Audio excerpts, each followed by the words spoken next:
What is up, guys? In today's video, I want to give you guys some settings that you can add or change in Deadlock that I think are super helpful. I often get questions about like how I got my game to look the way it does, or questions about my UI and that kind of thing. So I kind of want to consolidate it all in one video to show you guys all the changes that you can make that I think are good. And at the end of the video, I'm just going to scroll through my settings so you can see literally every single thing if you just want to go in and copy them. You know, I know some people like to do that. But anyway, let's get into it. Okay, the first thing I always get asked about, especially you guys in the YouTube comments, is the stats on the left side of the screen. So as you can see over here, there's a bunch of numbers, but these are all the relevant stats in a game, like health regen, fire rate, weapon damage, spirit power, even my movement speed. As you can see, I'm walking, so you can see that it increases. You know, a lot of super useful information, especially when you're testing out builds or trying to see what particular buff you have or a debuff you have, for example. So the way you get these stats is you open up the console and you type in Citadel always show active HUD stats true. I'll put this in the description so you can just copy and paste it, and there's underscores between. So I can type false here because I already have it on. So as you can see, the stats went away.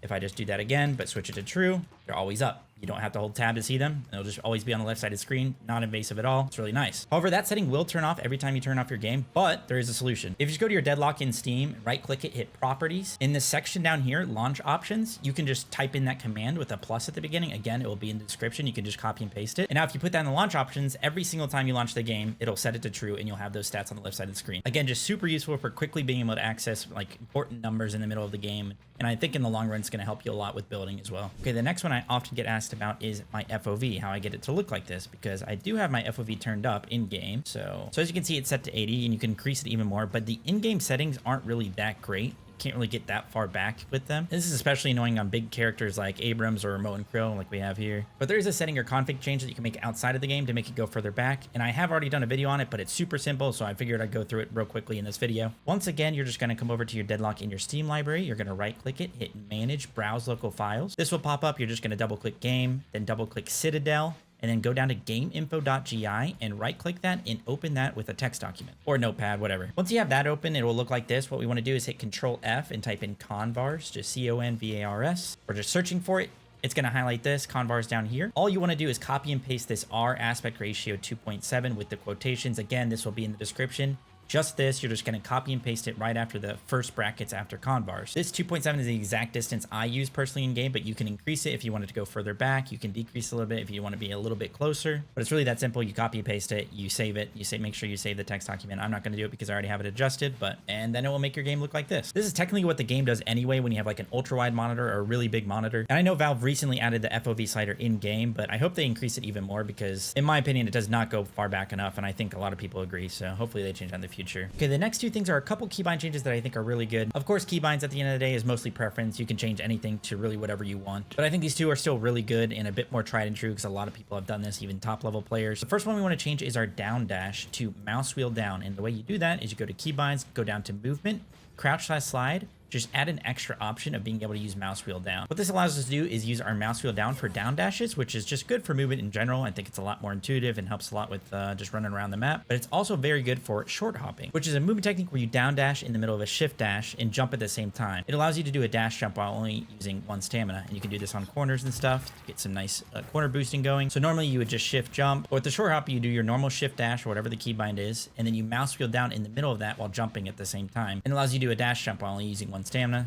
Pretty simple. But like I said, this change is actually just good in general for movement, especially on a character like Holiday where you're going to be down dashing a lot after your bounce pads. It just makes things a lot easier in my opinion than having to double click control every time you want to down dash. Like that's literally just one extra input when it could just be super simple with the mouse wheel down. Okay, the next keybind that I personally think you should change is your parry. Change it off F. Now this one's a bit more preference, but I personally think you should still change it to something you can easily click, especially while performing other movements or other actions. So if you have like a button on your mouse, I think that is perfect. I have mine on one of my mouse buttons. It allows me to perform parries really easily in the middle of like dashes or jumps or sliding, like everything. I can just hit my parry with a super fast reaction time, which is obviously super important for parries. It's probably the most like reaction time dependent thing in the game. So if you have like a mouse button or something like that, you can change it to that. But again, it's just anything that you can super easily click. It doesn't have to be a mouse button, whatever you're comfortable with. Okay, the next setting is especially useful for you support players out there. And that's so you can see this active item UI when you look at your friendlies or your enemies, because a lot of times on support, you're going to be buying a lot of active items. A lot of your usefulness will come from that. And it just makes it really easy to know what you have up in the middle of a fight and not having to constantly look down at the bottom of your screen to see your cooldowns. It also instantly lets you know when you're in range with those active items. So I'm not in range with the ship. Now I am. I can use my Divine Barrier on him. I'm not in range with my Rescue Beam.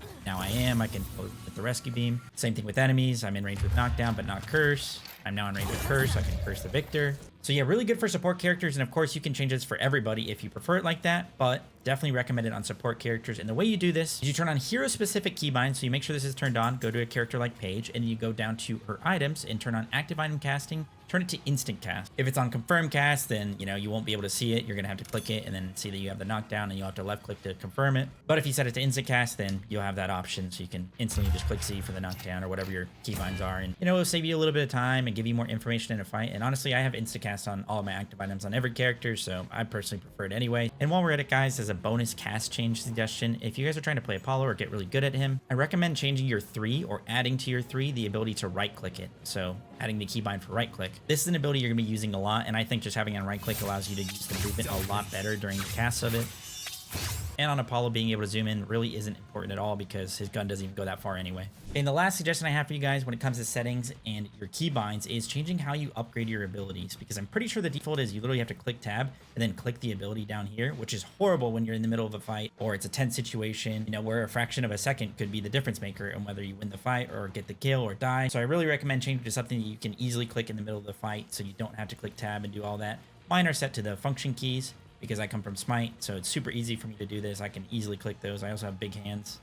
That's what I prefer, but again, just change it to something you can easily click in the middle of a fight. That's pretty much it though, guys. I'm just gonna go into my settings and scroll through them so you guys can copy that like I said at the beginning of the video. I hope this was helpful. If you found it helpful, don't forget to drop a like. I'm trying to make a ton of educational content in Deadlock, so definitely subscribe for more. And yeah, here are the rest of my settings. I'll see you guys next time.